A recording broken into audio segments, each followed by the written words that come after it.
एक बार की बात है। यह गांव में रमेश नाम का एक मेहनती और ईमानदार सब्जी वाला रहता था और सीता रमेश की पत्नी जो घर और काम में उसका साथ देती थी। और फिर एक रात का घुप अंधेरा अभी छटा नहीं था। घड़ी में सुबह के 3 साढ़े बज रहे थे। शहर के बाहरी इलाके में बनी एक छोटी सी बस्ती में रमेश की कच्ची छत वाले घर में ठंड का मौसम था, लेकिन रमेश के लिए रजाई में दुबके रहने का कोई विकल्प नहीं था। उसकी पत्नी सीता भी उठ चुकी थी और चूल्हे पर चाय का पानी चढ़ा रही थी। पास ही एक टूटी हुई खाट पर उनका 10 साल का बेटा चिंटू गहरी नींद में सो रहा था। और फिर सीता रमेश के कमरे में आती है। और फिर सीता बोलती है, कल रात से ही आपके घुटने में दर्द था। आज थोड़ा कम माल उठाना, रेहड़ी धकेलने में दिक्कत होगी। फिर रमेश बोलता है, अरे सीते, अगर माल कम उठाया तो चिंटू के स्कूल की फीस कैसे जाएगी? तू चिंता मत कर, मंडी पहुंचते ही ये दर्द हवा हो जाएगा। बस तू बोरे तैयार रख। रमेश के कहते हैं सीता बोरे तैयार कर देती है और अपनी खाली लकड़ी की रेहड़ी को धक्का देते हुए मंडी की ओर निकल पड़ा। रेहड़ी के पहियों की चरर चरर की आवाज सन्नाटे को चीर रही थी। मंडी का कोलाहल और सौदेबा सुबह के 5 बजते बजते थोक मंडी, सब्जी मंडी में भी थी। ट्रकों के हॉर्न, कुलियों की भाग दौड़ और व्यापारियों की चिल्ला चौट से पूरा माहौल गूंज रहा था। ताज़ी मिट्टी, गीली गोभी और धनिये की महक हवा में घुली हुई थी। रमेश सबसे पहले काका की चाय की टपरी पर रुका। वहां पर रमेश आते ही काका बोलते हैं, आ गया मेरा शेर। आज तो सेठ दीनानाथ ने टमाटर के भाव आसमान पर चढ़ा रखे हैं, बच के रहना। फिर रमेश काका को बोलता है, काका, ये मंडी भी एक समुद्र है और हम छोटी मछलियां, रोज लहरों से लड़ना पड़ता है। फिर रमेश सेठ दीनानाथ की दुकान पर पहुंचा।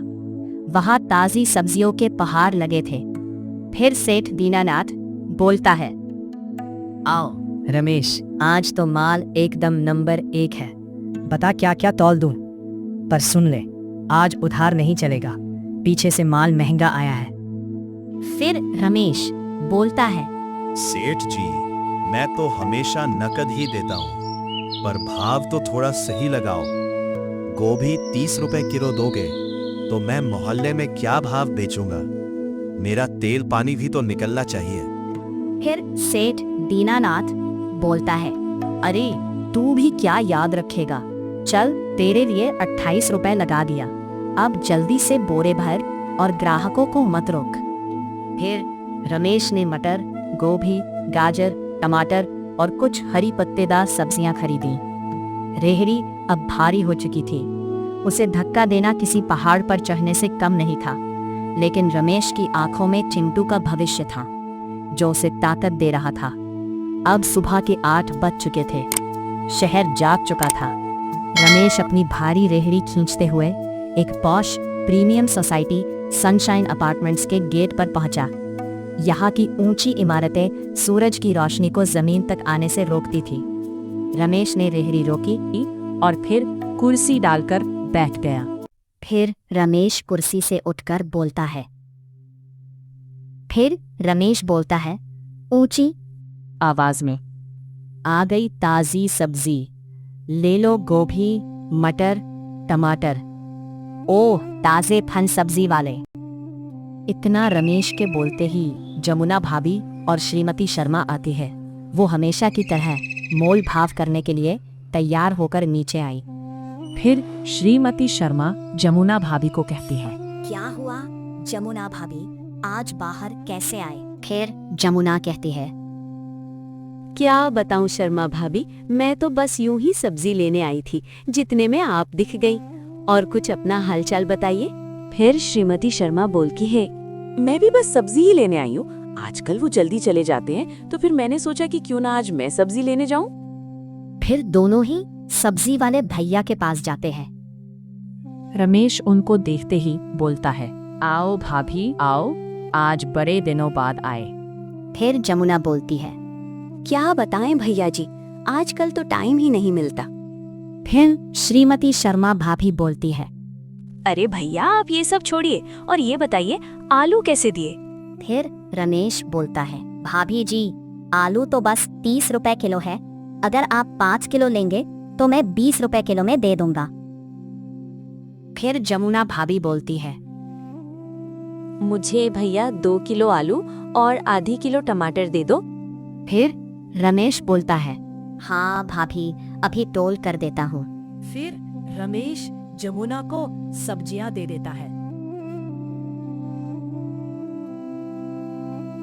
अब शाम के 7 बज चुके थे और अब पूरी रेडी खाली हो चुकी थी और फिर रमेश घर जाने के लिए निकलता है। रमेश के पैर अब जवाब दे रहे थे, लेकिन उसकी जेब में सिक्कों और नोटों की खनक उसे सुकून दे रही थी। वह अपनी खाली रेहड़ी लेकर बस्ती की ओर लौट पड़ा।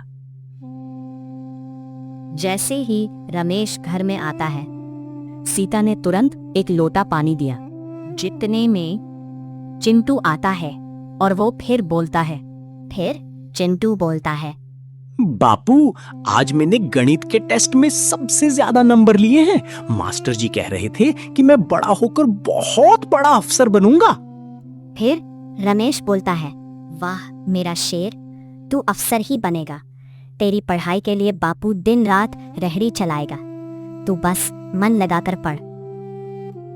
फिर सीता रमेश के हाथ से पैसों की थैली लेते हुए और फिर सीता बोलती है, चलिए अब हाथ मुंह धो लीजिए, मैंने गरम रोटियां सेक दी हैं। और फिर रात के खाने के बाद रमेश और सीता एक छोटे से डिब्बे में आज की कमाई गिन रहे थे। और फिर सीता बोलती है, ए जी, आज के खर्चे निकालकर 300 रुपए बचे हैं, इसमें से 100 रुपए चिंटू की किताब के लिए रख देते हैं। हाँ सीते, आज की मेहनत सफल हुई। काका सही कहते हैं, जिंदगी एक मंडी है, रोज सुबह एक नई लड़ाई होती है, लेकिन शाम को घर आकर जब तुम दोनों का चेहरा देखता हूं तो लगता है कि सौदा घाटे का नहीं रहा। बस्ती में फिर से सन्नाटा छा गया था। रमेश गहरी नींद में सो चुका था, क्योंकि कुछ ही घंटों बाद उसे फिर से उसी अंधेरे में उठकर उसी रेहड़ी को धकेलते हुए एक नए दिन की शुरुआत करनी थी। यह पहिया कभी रुकने वाला नहीं था, लेकिन यह पहिया ही उनके सपनों को मंजिल तक पहुंचाने का इकलौता जरिया